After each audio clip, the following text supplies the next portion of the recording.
It's Cape Ann Report, and I'm your host, Maureen Aylward. Our topic is the fine art of dance on Cape Ann, and my guests are Lisa Hahn, the Executive Director of Windhover Performing Arts Center, and Sarah Slifer Swift of MAGMA, the Director of MAGMA, which is in Gloucester, Massachusetts. Sarah and Lisa, it's such a pleasure to have you on Cape Ann Report to talk about dance. Thank you for having us. Yes, thank Sure. you. It's a pleasure. Well, let's get into it. I have a question about if you could tell me about your relationship with dance, because I know you each have an individual one and that you've worked together in the past. So, Lisa, what's your relationship with dance?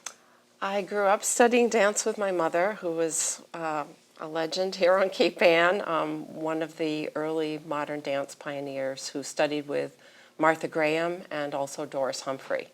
And it was through her relationship with Doris Humphrey that she developed her own choreography in that style of fall rebound, fall recovery.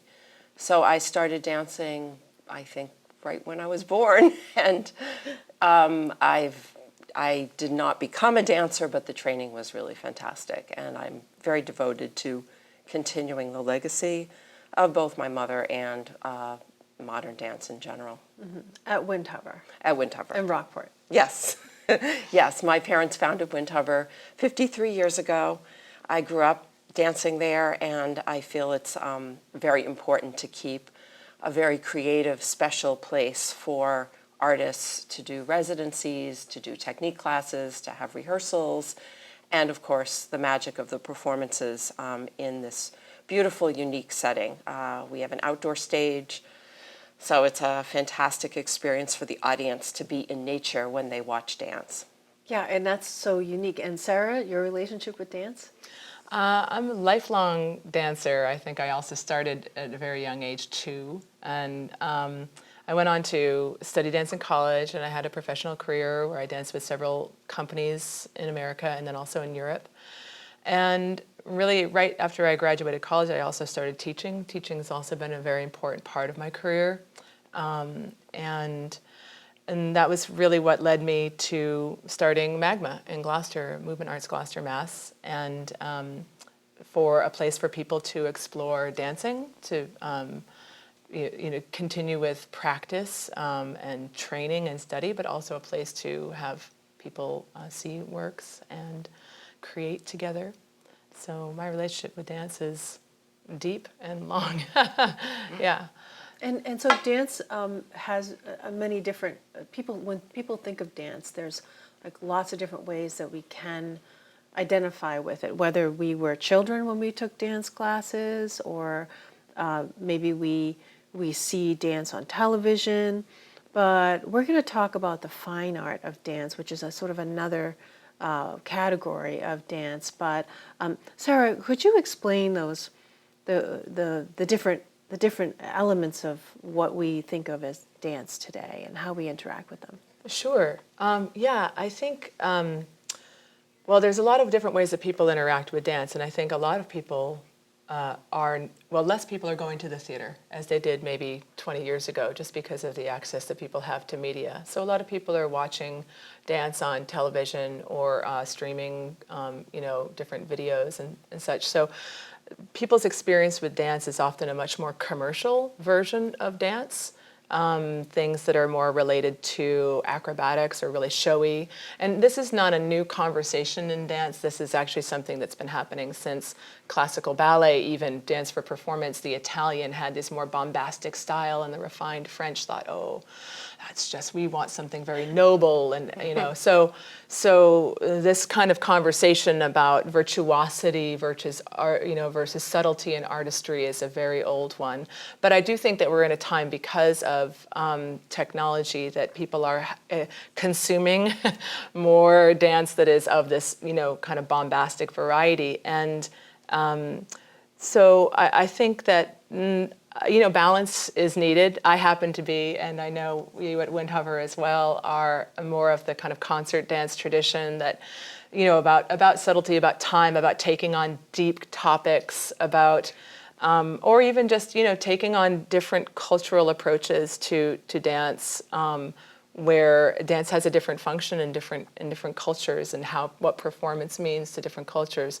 So So yeah, I think it means a lot of different things to a lot of different people. And I'd love to tip the balance away from bombastic towards showing people another side of dance.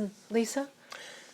What about your take on the different categories of dance? And Yeah, at Windhover, we've always been devoted to mostly modern dance, though we do have a teen workshop that takes in gyro and tap and jazz and other things as well, and African.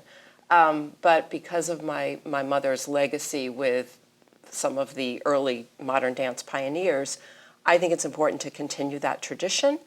I'm also committed and interested in engaging the public in a very contemporary way. So I'm partnering, first of all, with dance companies coming from New York. So there's an excitement about how professional they are, and to have that experience on Cape Ann is really unique. But I'm also partnering with nature organizations and providing dance in settings that are unique in nature, such as quarries, the rocks, the ocean, through the woods. And I feel that bringing a public into their backyard and seeing dance in a totally different setting, using the amphitheater of the natural woods and the quarries to enhance that experience is very exciting for people and very engaging. well, Windhover is known for the Quarry Dances, and Sarah, I know that you've danced in the Quarry Dance. I have. Yes. And so folks really know about this program after all of these years that it's been going on, and thank you for doing it. But I'm interested in this evolution or revolution of dance that Windhover is cultivating in terms of that connection of dance and nature, and having just a different way to engage in dance, both being outside, interacting with quarry, interacting with nature. It seems like is Windhover running that revolution forward? Yeah, I mean, we were talking about how there have been revolutions in dance, and Windhover is a marker for that. The legacy of producing work that is important to the history of modern dance, having Graham's technique and work produced and performed. Paul Taylor is a company that comes every year, and they're in the legacy of, Paul Taylor is his own genius. He came out of Graham, but also absorbed some of Doris Humphrey's work. So he's really one of the last of the icons of early modern dance. And it is important to continue that tradition because it was a revolution in dance. There are a lot of audience members that are still confounded by what those pieces mean. So I'm interested in helping them decode that, making it more accessible to the public, having master classes, but also open rehearsals to engage the audience in very specific ways so they really understand how important this revolution in dance was. So let's talk about decoding, because audiences come to this particular fine art of dance in a way that can be confusing sometimes. Is it the abstraction that's confusing? Is it the body movement that they can't understand? And how can the two of you decode it a little bit here, but also talk about the importance of education?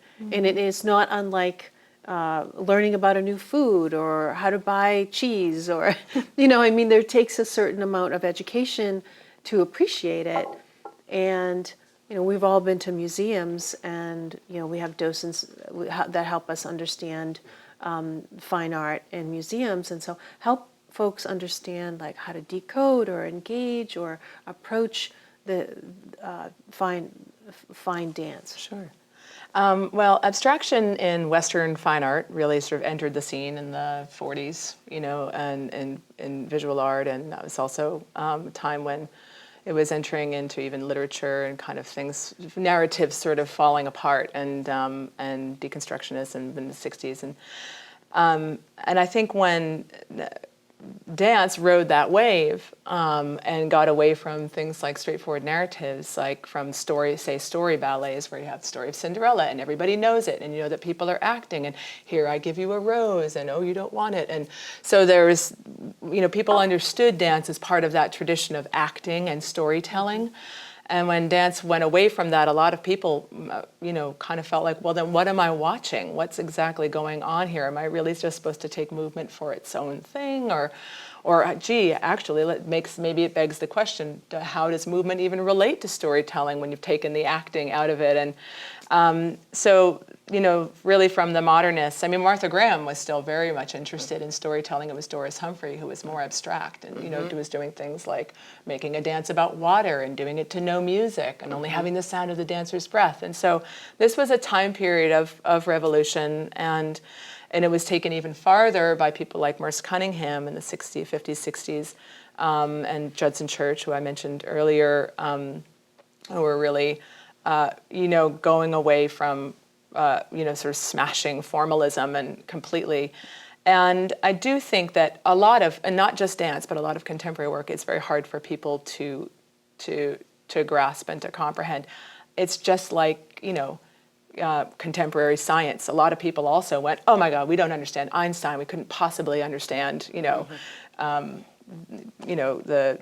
special relativity. Do you know what I mean? That's just because we understand Newtonian, we understand this is an object and I put it here. So I think it's not unlike any other sophisticated development, whether it's in science or in visual art, that once you take something away from its classical form, it becomes a little confounding. And I do think that that this is a process now of re-educating, but I think it also hangs a little bit on, requires a little bit more from the audience. If you want to understand special relativity, you have to give a little time to it.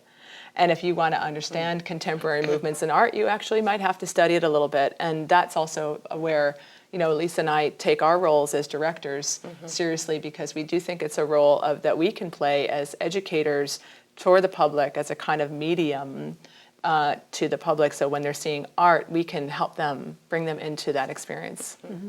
Lisa? Yeah, I think there are two ways to help the audience and bring them into the process. One is these open rehearsals that I referred to, because the rehearsal director, for instance, of the Paul Taylor company came to Windhover last summer, had 2 open rehearsals for the public, and was really helpful in analyzing what the images, and they were images, they were metaphors, but they were pathways in for the public to understand what was taking place in movement. Can you give us an example? One easy example is this fantastic masterpiece of Paul Taylor's called Esplanade, which is, I think, probably my favorite piece that he performed, choreographed. It starts with very simple ingredients, with the building blocks of a child at play, but it's walking, skipping, jumping, leaping, and falling. And if you take those 5 building blocks and you do variations on it, you've got pretty much the whole key to the piece.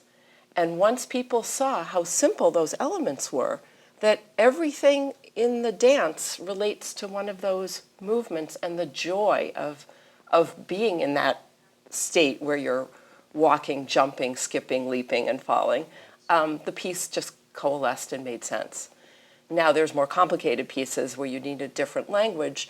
One example is a piece that Sarah performed last summer, which was choreographed by my mother, of Paul Manship's work. And I think bringing art into dance is also a helpful path. So this solo was based upon the work of a sculptor whom my mom had known, and it was performed by chance at his old studio and home. And it's an abstract language of using art and sculpture and those poses in the dance that Sarah performed. But because people could access it through the art, they really understood the piece. You mean like Manship's art? Manship's art. They accessed the dance through Manship's art. Yeah, Right. there was actually some poses, but also Prometheus is a well-known figure from mythology too, who has a story. Right, it's an abstracted story. It's an abstracted story. But there is part of a narrative there. Yes. gather the fire, throw it to the people. I mean, there were Right. definitely some gestures that were mimetic of a storyline, Correct.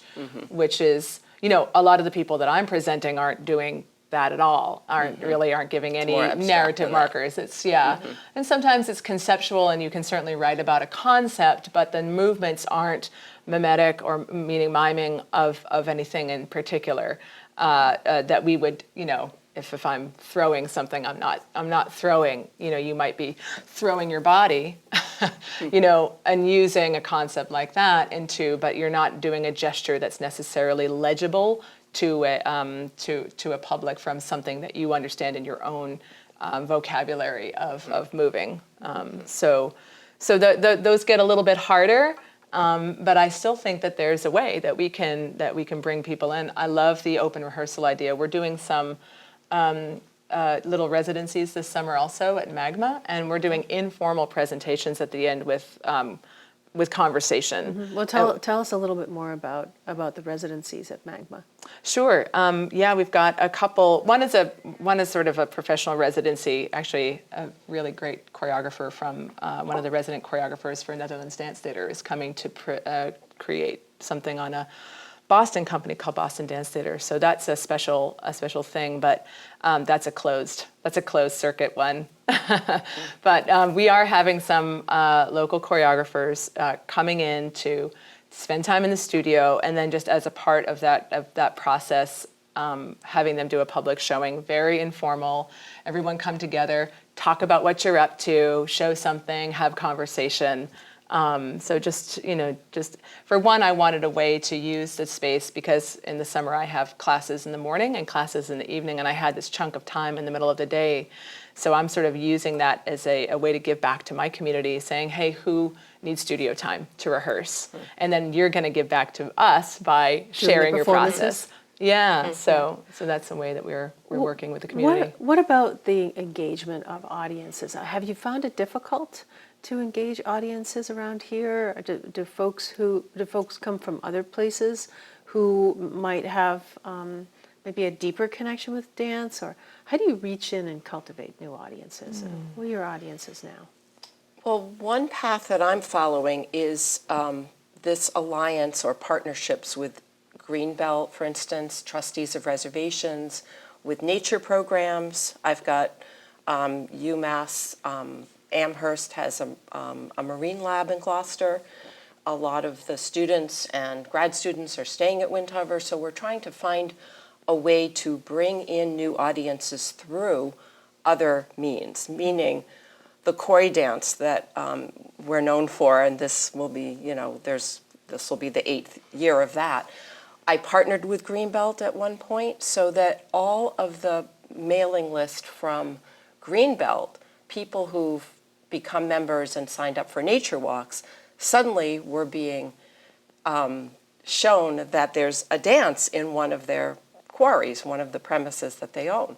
And it brought in a whole new group of people that was so unusual for dance, but the blending of nature and dance, I think, was a very successful formula.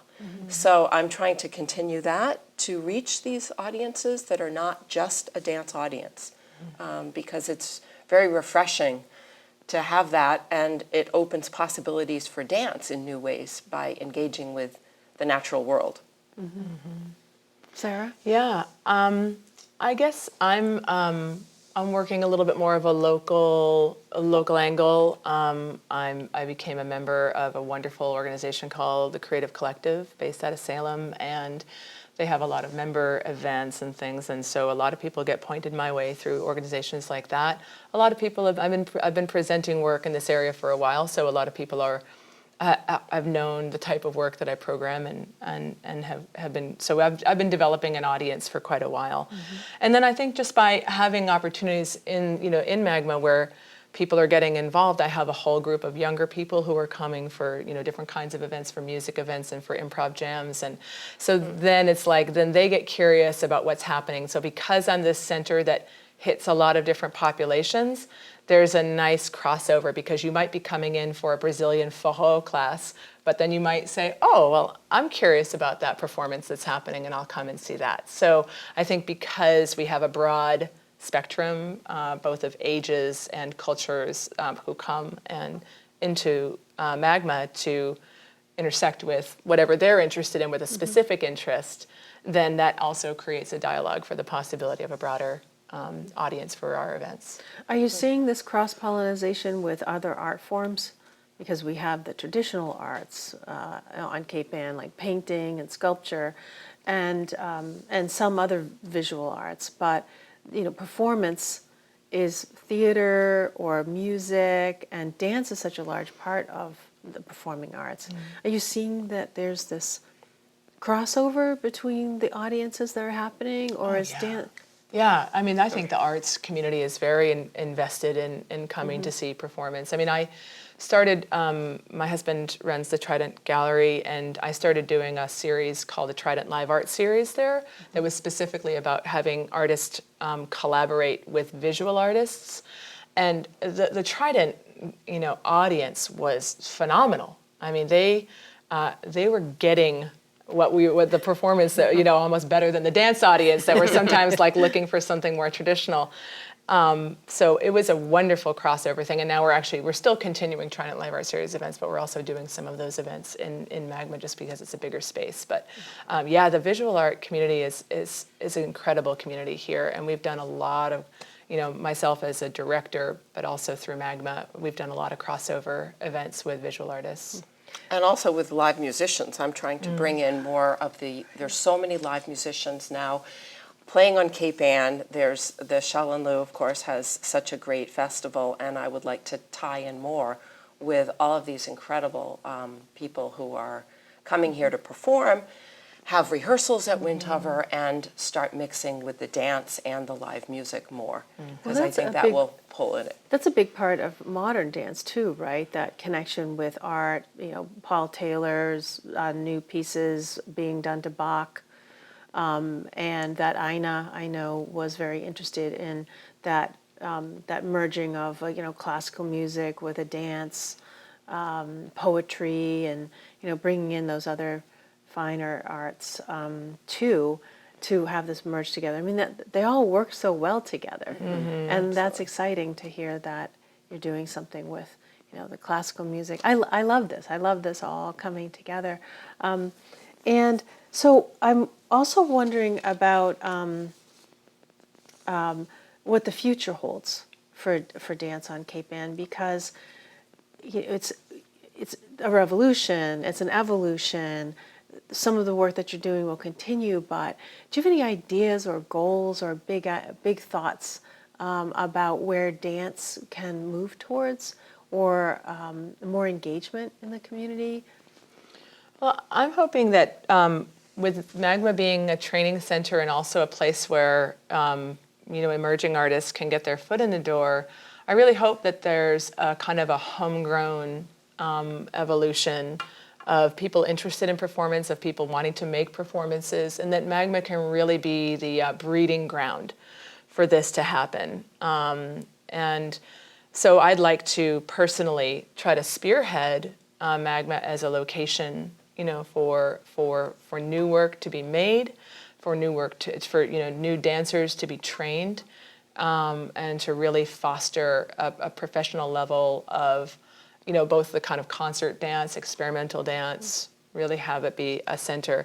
And I'm hoping over time that that it also is a draw for more for people and community to come and be around it. I already know that I have several colleagues from around the world who are like, well, we want to come and spend a month at MAGMA and, come and make work there and teach there. And so I feel like it has this real, I think people are kind of getting tired of the hustle of cities, which is another reason why people like to come to a place like Windhover, for example, like especially if you're a New York City company, to like plug in. It's an ideal spot for creativity. Right, and people, to create requires space. And it requires a little less of the kind of drive that city life is currently demanding of people, both financially and time-wise. And so I think that's one of the, I think MAGMA can be a real draw for in the next 10 years or something, for, I'm hoping, a real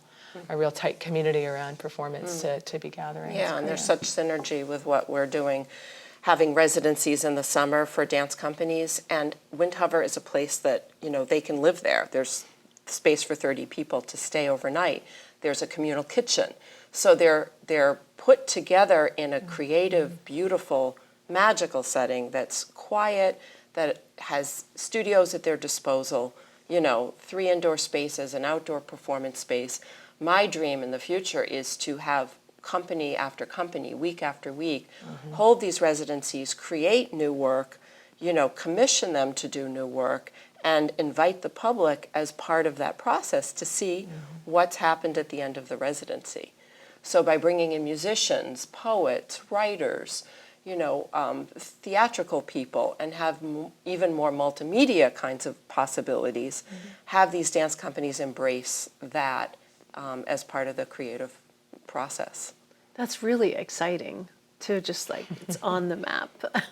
Yeah. I mean, it already is on the map, but oftentimes when we live here, we might not realize the treasure at our feet, the treasure below our feet. I mean, we just, do we take it for granted that we have such a thriving dance community here, and also this vision to grow that dance community? I mean, I think that's what it takes. It takes people on the inside to make change happen and to make, things grow. I mean, I'm new. Windhover, I'm not Windhover. Windhover's been around for a long time. MAGMA is new. I've only been around for a year and a half. And, so my vision is something that's really going to grow. But Windhover's been through a lot of changes in the last 10 years. I mean, you're recreating the vision as well. And I mean, the times they are changing, you also have to, look at what you've got and look at the needs of the greater dance world, the needs of your community, and see how you can make your organization really viable. We both definitely are just, huge believers in the power of dance for both as a practitioner and for audiences. And I mean, and a practitioner at any level, whether you're a professional or whether you're an 80-year-old taking ballet class, which I have several of. It's a really powerful art, and to be able to engage with it on many different levels here on Cape Ann, I think is, high five. It's extraordinary. Yeah, it's really Yeah, true. and I think Lisa, last word? No, I think the future is exciting, and there are so many possibilities and partnerships out there to explore. One new idea I have is to explore partnership with the Cape Ann Museum. There's so many treasures there. One piece my mother did, choreographed a few years ago, was the Folly Cove designers, and she took all of the images from the fabric and put it into a dance, and that brought the community in a new way, because there were visual slides involved, and the whole idea of the connection to the art world brought in the artists as well as dance fans. So I'm interested in exploring all the options that are possible. Well, we're looking forward to it. Lisa Hahn, Windhover. Thank you. Thank you for joining us. And Sarah Slifer Swift of MAGMA. Thanks for this fantastic conversation. Thanks so much for viewing. Until the next time on Cape Ann Report, take care.